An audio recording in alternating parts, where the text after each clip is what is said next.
ഇപ്പോൾ സ്ക്രീനിൽ കാണുന്ന ഈ വീഡിയോ ഒന്ന് ശ്രദ്ധിക്കൂ. എല്ലാവരും എത്ര സന്തോഷത്തോടെയാണ് ഇതിൽ നൃത്തം ചെയ്യുന്നത്. കുടുംബത്തിൽ ഒരു ഉത്സവ അന്തരീക്ഷം. എന്നാൽ ഈ സന്തോഷ നിമിഷങ്ങൾക്കിടയിലും വരാനിരിക്കുന്ന അടുത്ത ഏതാനും ദിവസങ്ങൾക്കുള്ളിൽ തങ്ങളെ കാത്തിരിക്കുന്നത് തികച്ചും ഹൊറർ സിനിമകളെ പോലും വെല്ലുന്ന രീതിയിലുള്ള ഒരു ദാരുണ മരണമാണെന്ന് അവിടെ ഇരിക്കുന്നവരോ അല്ലെങ്കിൽ ആ നൃത്തം ചെയ്യുന്ന സ്ത്രീയോ ഒട്ടും സ്വപ്നത്തിൽ പോലും കരുതിയിരുന്നില്ല. അതെ, ഇതേ സ്ഥലം, ഇതേ സമയം, ഇതേ നിമിഷങ്ങളാണ് ആ കുടുംബത്തിലെ ഒന്നല്ല, രണ്ടല്ല, 4 ജീവനുകൾ ഒന്നിച്ചില്ലാതാകാൻ പോകുന്ന ആ കറുത്ത ദിനങ്ങൾക്ക് തുടക്കമിട്ടത്. ബൽറാം സിംഗ് കുശ്വാഹ, ഭാര്യ രവിത, മക്കളായ ആരവ്, ദേവു, ഇങ്ങനെ ഒരു കുടുംബത്തെ മുഴുവനും ജീവനോട് വിഴുങ്ങിയ ആ രാത്രിയിൽ യഥാർത്ഥത്തിൽ എന്താണ് സംഭവിച്ചത്? ഇന്നത്തെ നമ്മുടെ വീഡിയോയിൽ രാജ്യം മുഴുവനും നടുങ്ങിയ ഈ മിസ്റ്ററിയുടെ ചുരുളുകളാണ് നമ്മൾ അഴിയിക്കാൻ പോകുന്നത്.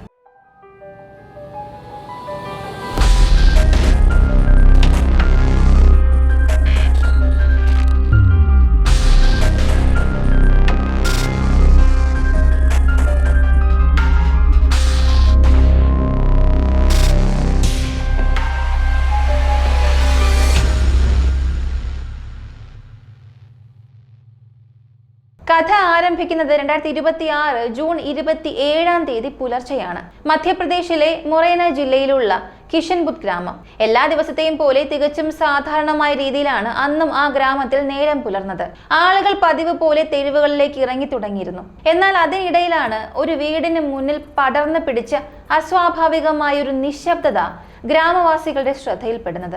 35-കാരനായ ബൽറാം സിംഗ് കുശ്വാഹയുടെ വീടായിരുന്നു അത്. സാധാരണയായി ദിവസവും രാവിലെ വളരെ നേരത്തെ എഴുന്നേൽക്കുന്ന സ്വഭാവക്കാരനായിരുന്നു ബൽറാം.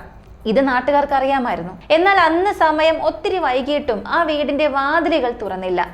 അകത്തു നിന്ന് യാതൊരുവിധ ശബ്ദങ്ങളും കേൾക്കുന്നുണ്ടായിരുന്നില്ല. തുടക്കത്തിൽ കുടുംബം മുഴുവനും ക്ഷീണം കാരണം ഒരുപാട് നേരം ഉറങ്ങുകയായിരിക്കുമെന്നാണ് അയൽവാസികൾ കരുതിയത്. പക്ഷേ സമയം കടന്നു പോകുന്തോറും അയൽക്കാരുടെ ആശങ്ക വർദ്ധിക്കാൻ തുടങ്ങി.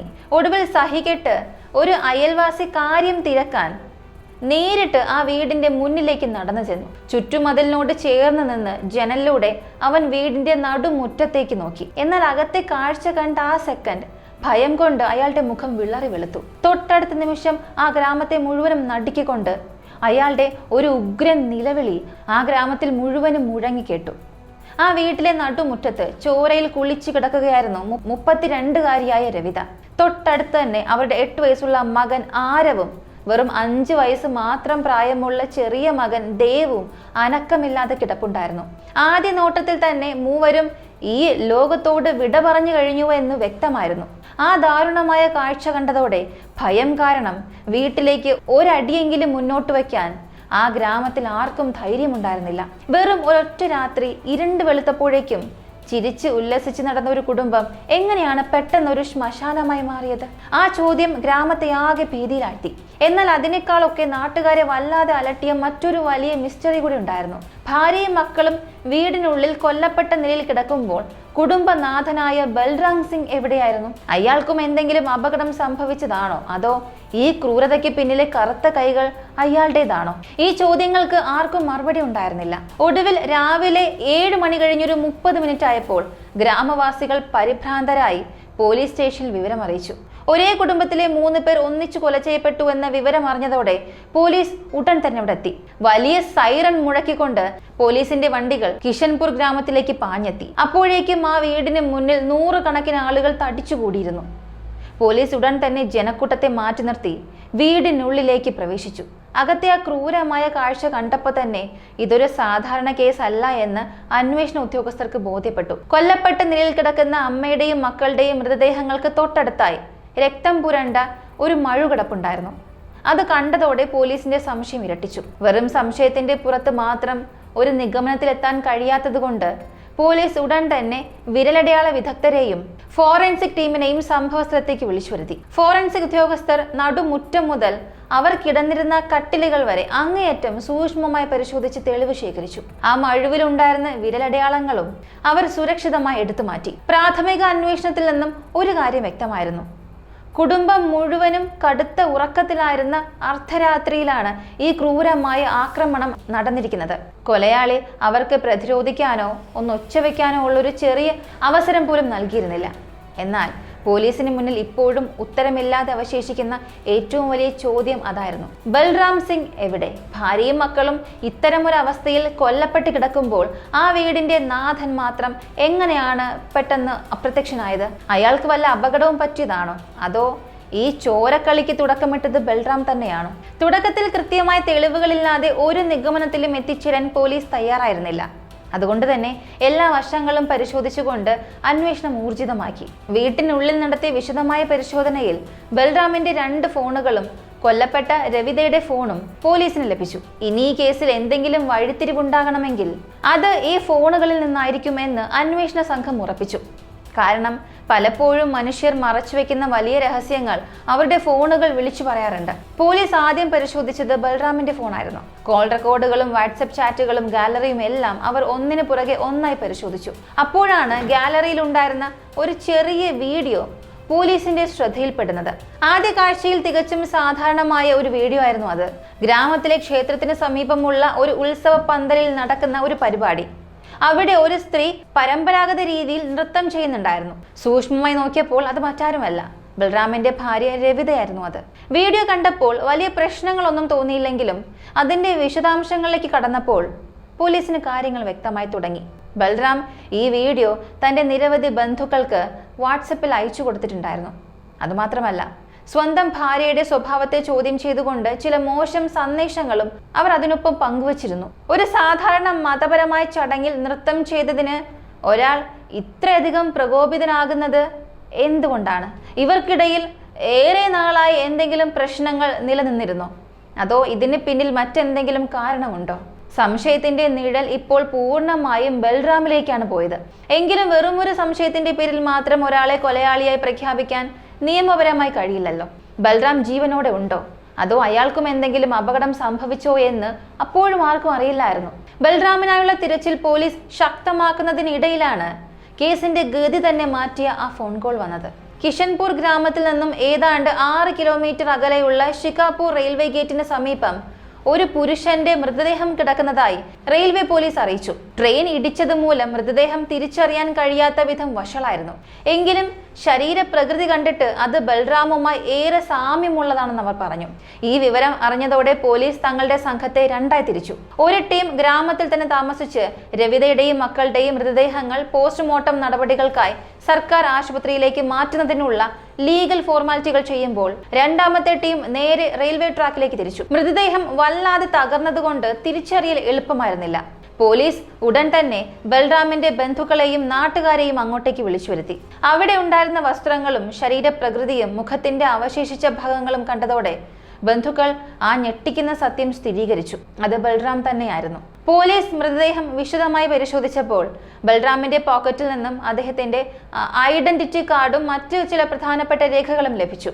അതോടെ റെയിൽവേ ട്രാക്കിൽ കണ്ടെത്തപ്പെട്ടത് 35-കാരനായ ബൽറാം സിംഗ് കുശ്വാഹയുടെ മൃതദേഹം തന്നെയാണെന്ന് ഉറപ്പായി. ബൽറാമിനെ ജീവനോടെ കണ്ടെത്താൻ കഴിഞ്ഞാൽ ചോദ്യം ചെയ്യലിലൂടെ എല്ലാ സത്യങ്ങളും പുറത്തു കൊണ്ടുവരാം എന്നായിരുന്നു പോലീസ് കരുതിയത്. എന്നാൽ ഇപ്പോൾ കേസ് കൂടുതൽ സങ്കീർണമായിരിക്കുകയാണ്. കാരണം പ്രധാന സംശയിക്കപ്പെട്ട വ്യക്തിയും ഇപ്പോൾ മരണപ്പെട്ടിരിക്കുന്നു. വെറും മണിക്കൂറുകൾക്കുള്ളിൽ ഒരു കുടുംബം മുഴുവനും എങ്ങനെയാണ് ഇല്ലാതായത്? ആരെങ്കിലും ആദ്യം വീട്ടിൽ കയറി 3 പേരെ കൊലപ്പെടുത്തിയ ശേഷം കേസ് വഴിതിരിച്ചുവിടാൻ ബൽറാമിനെയും കൊന്ന് റെയിൽവേ ട്രാക്കിൽ തള്ളിയതാണോ? അതോ ഇതിന് പിന്നിൽ മറ്റാർക്കും അറിയാത്ത വേറെ ഒരു കഥയുണ്ടോ? ഈ ചോദ്യങ്ങൾക്കുള്ള ഉത്തരം തേടി പോലീസ് ഇപ്പോൾ റെയിൽവേ ട്രാക്കിന് സമീപമുള്ള ആളുകളെ ചോദ്യം ചെയ്യാൻ ആരംഭിച്ചിട്ടുണ്ട്. കൂടാതെ ബൽറാമിന്റെ ശരീരത്തിൽ ഇടിച്ച ട്രെയിനിന്റെ ലോക്കോ പൈലറ്റുമായി ബന്ധപ്പെട്ട് അദ്ദേഹത്തിന്റെ മൊഴി രേഖപ്പെടുത്താനും പോലീസ് നടപടികൾ തുടങ്ങിക്കഴിഞ്ഞു. അന്വേഷണം റെയിൽവേ ട്രാക്കിലേക്ക് നീണ്ടതോടെയാണ് ആ ഞെട്ടിക്കുന്ന സത്യം പുറത്തു വന്നത്. ബൽറാമിന്റെ മരണത്തിന് കാരണമായ ആ ട്രെയിനിന്റെ ലോക്കോ പൈലറ്റിനെ പോലീസ് കണ്ട് മൊഴി രേഖപ്പെടുത്തി. അദ്ദേഹം പറഞ്ഞത് ഇതാണ്: ട്രെയിൻ അതിന്റെ സാധാരണ വേഗതയിൽ മുന്നോട്ട് പോവുകയായിരുന്നു. പെട്ടെന്നാണ് ഒരാൾ ട്രാക്കിന് സമീപത്തേക്ക് നടന്നു വരുന്നത് കണ്ടത്. ട്രാക്ക് മുറിച്ചു കടക്കുകയാണെന്നാണ് ആദ്യം കരുതിയത്. എന്നാൽ അടുത്ത നിമിഷം അയാൾ നേരെ വന്ന് ട്രെയിനിന് മുന്നിലേക്ക് ചാടുകയായിരുന്നു. അവിടെ ഉണ്ടായിരുന്ന മറ്റു ദൃക്സാക്ഷികളും ഇതേ കാര്യം തന്നെയാണ് പോലീസിനോട് പറഞ്ഞത്. എല്ലാ മൊഴികളും കൃത്യമായി ഒത്തുപോയിരുന്നു. അതോടെ പോലീസിന് കാര്യങ്ങൾ വ്യക്തമായി. ബൽറാമിന്റെ മരണം ഒരു അപകടമോ മറ്റാരുടെയെങ്കിലും ഒരു ഗൂഢാലോചനയോ ആയിരുന്നില്ല. മറിച്ച് അയാൾ സ്വയം ട്രെയിനിന് മുന്നിൽ ചാടി ജീവൻ ഒടുക്കിയതായിരുന്നു. ബൽറാമിന്റെ പോസ്റ്റ്മോർട്ടം റിപ്പോർട്ടിലും ട്രെയിൻ ഇടിച്ചതുമൂലമുണ്ടായ പരിക്കുകൾ മാത്രമാണ് മരണകാരണമെന്നും ശരീരത്തിൽ മറ്റ് മർദ്ദനങ്ങളുടെയോ ആക്രമണങ്ങളുടെയോ അടയാളങ്ങളില്ല എന്നും വ്യക്തമായി. മറുവശത്ത് വീട്ടിൽ കൊല്ലപ്പെട്ട നിലയിൽ കണ്ടെത്തിയ രവിതയുടെയും മക്കളുടെയും പോസ്റ്റ്മോർട്ടം റിപ്പോർട്ടും പോലീസിന് ലഭിച്ചു. കനത്തതും മൂർച്ചയുള്ളതുമായ ഒരു ആയുധം കൊണ്ട് തലയ്ക്കും കഴുത്തിനും ഏറ്റ ആഴത്തിലുള്ള മുറിവുകളാണ് മൂവരുടെയും മരണത്തിന് കാരണമായതെന്ന് ഡോക്ടർമാർ സ്ഥിരീകരിച്ചു. ജൂൺ 26-ന് അർദ്ധരാത്രി 12 മണിക്കും പുലർച്ചെ 2 മണിക്കും ഇടയിലാണ് ഈ ക്രൂരകൃത്യം നടന്നത്. ഇതിനിടയിൽ വന്ന ഫോറൻസിക് റിപ്പോർട്ട് കേസിന്റെ ഏറ്റവും നിർണായകമായൊരു തെളിവ് പുറത്തുവിട്ടു. സംഭവ സ്ഥലത്ത് നിന്നും രക്തത്തിൽ കുളിച്ച നിലയിൽ കണ്ടെത്തിയ ആ മഴുവിലുണ്ടായിരുന്ന വിരലടയാളങ്ങൾ ബൽറാമിന്റെ വിരലടയാളങ്ങളുമായി കൃത്യമായി പൊരുത്തപ്പെട്ടു. കൂടാതെ ആ വീടിന് ചുറ്റും മതിലുകൾ ഉണ്ടായിരുന്നുവെന്നും പുറത്തുനിന്ന് ആരെങ്കിലും ബലമായി അകത്ത് കടക്കാൻ ശ്രമിച്ചതിന്റെ യാതൊരു സൂചനകളും ഇല്ല എന്നും പോലീസ് കണ്ടെത്തി. വീടിന്റെ പ്രധാന വാതിൽ പുറത്തു നിന്നാണ് പൂട്ടിയിരുന്നത്. അതോടെ കൊലയാളി മറ്റാരുമല്ല, ആ കുടുംബനാഥൻ തന്നെയാണെന്ന് 100% ഉറപ്പായി. പക്ഷെ ബൽറാം എന്തിനാണ് സ്വന്തം ഭാര്യയെയും ചോര കുഞ്ഞുങ്ങളെയും കൊലപ്പെടുത്തി ഇത്തരമൊരു കടുംകൈ ചെയ്തത്? ഈ ചോദ്യത്തിന്റെ ഉത്തരം തേടി പോലീസ് ബൽറാമിന്റെയും രവിതയുടെയും കുടുംബാംഗങ്ങളെ വിശദമായി ചോദ്യം ചെയ്തപ്പോഴാണ് ആ കുടുംബത്തിന്റെ തകർച്ചയുടെ കഥ പുറത്തു വന്നത്. 11 വർഷം മുൻപ് വീട്ടുകാരുടെ സമ്മതത്തോടെയായിരുന്നു ബൽറാമിന്റെയും രവിതയുടെയും വിവാഹം. ആദ്യ വർഷങ്ങൾ വളരെ സന്തോഷകരമായിരുന്നു. ആരവും ദേവും ജനിച്ചതോടെ ആ കുടുംബം പൂർണ്ണമായി. എന്നാൽ ഉത്തരവാദിത്വങ്ങൾ കൂടിയപ്പോൾ കുടുംബം പുലർത്താൻ ബൽറാം ആദ്യം പൂനെയിലേക്കും പിന്നീട് ബംഗളൂരിലേക്കും ജോലിക്ക് പോയി. രവിത മക്കളെ നോക്കി നാട്ടിലെ വീട്ടിൽ അമ്മയോടൊപ്പം കഴിഞ്ഞു. ഈ ദൂരമാണ് ബൽറാമിന്റെ മനസ്സിൽ സംശയത്തിന്റെ വിത്ത് പാകിയത്. തന്റെ അസാന്നിധ്യത്തിൽ ഭാര്യ മറ്റാരോടോ സംസാരിക്കുന്നുണ്ടെന്ന് അവൻ വെറുതെ സംശയിച്ചു. പോലീസ് അന്വേഷണത്തിൽ രവിതയുടെ ഭാഗത്ത് നിന്നും അങ്ങനെ ഒരു തെറ്റും കണ്ടെത്തിയിട്ടില്ലെങ്കിലും ബൽറാമിന്റെ സംശയം ഒരു ഭ്രാന്തായി വളരുകയായിരുന്നു. ഒടുവിൽ ഭാര്യയെ എപ്പോഴും നിരീക്ഷിക്കാനായി ബംഗളൂരിലെ ജോലി ഉപേക്ഷിച്ച് അയാൾ നാട്ടിൽ തിരിച്ചെത്തി. നാട്ടിൽ തിരിച്ചെത്തിയിട്ടും ഒന്നും മാറിയില്ല. തൊഴിലില്ലായ്മയും കൂടിയായപ്പോൾ ബൽറാമിന്റെ സ്വഭാവം കൂടുതൽ അക്രമാസക്തമായി. രവിത പുറത്തു പോകുന്നതും ആളുകളോട് സംസാരിക്കുന്നതുമെല്ലാം അവൻ വിലക്കി. വീട്ടിൽ എന്നും വഴക്കായിരുന്നു. ബന്ധുക്കൾ പലതവണ ഒത്തുതീർപ്പാക്കാൻ ശ്രമിച്ചെങ്കിലും അവന്റെ സംശയം മാറിയില്ല. അങ്ങനെ ഇരിക്കെയാണ് 2026 ജൂണിൽ ഗ്രാമത്തിൽ ഒരു ഭാഗവത കഥാപ്രസംഗം നടന്നത്. അവിടെ നാട്ടിലെ മറ്റു സ്ത്രീകളെ പോലെ രവിതയും ഒരു പരമ്പരാഗത നൃത്തം ചെയ്യുകയുണ്ടായി.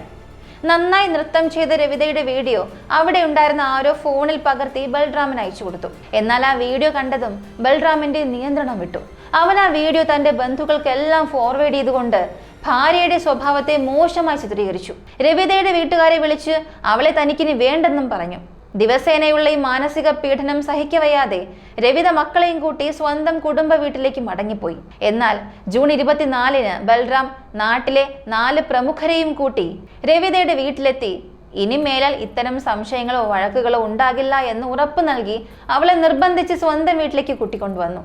പക്ഷേ ആ വീട്ടിലെത്തി വെറും 2 ദിവസത്തിന് ശേഷം ജൂൺ 26-ന് രാത്രി അവർക്കിടയിൽ വീണ്ടും കടുത്ത തർക്കമുണ്ടായി. തുടർന്ന് രവിതയും മക്കളും കടുത്ത ഉറക്കത്തിലായിരുന്ന അർദ്ധരാത്രി ബൽറാം ആ മഴ ഉപയോഗിച്ച് ആ 3 ജീവനുകളെയും എന്നേക്കുമായി നിശബ്ദമാക്കി. അതിനുശേഷം വീടിന്റെ പ്രധാന വാതിൽ പുറത്തു നിന്നും പൂട്ടിയിറങ്ങിയ അവൻ ഏതാനും മണിക്കൂറുകൾക്കുള്ളിൽ ശിഖാപൂർ റെയിൽവേ ഗേറ്റിന് സമീപം പാഞ്ഞു വന്ന ട്രെയിനിന് മുന്നിലേക്ക് ചാടുകയായിരുന്നു. അന്വേഷണത്തിനൊടുവിൽ ഈ കൊലപാതകങ്ങളിൽ മൂന്നാമതൊരു വ്യക്തിക്ക് പങ്കില്ല എന്ന് പോലീസ് വ്യക്തമാക്കി.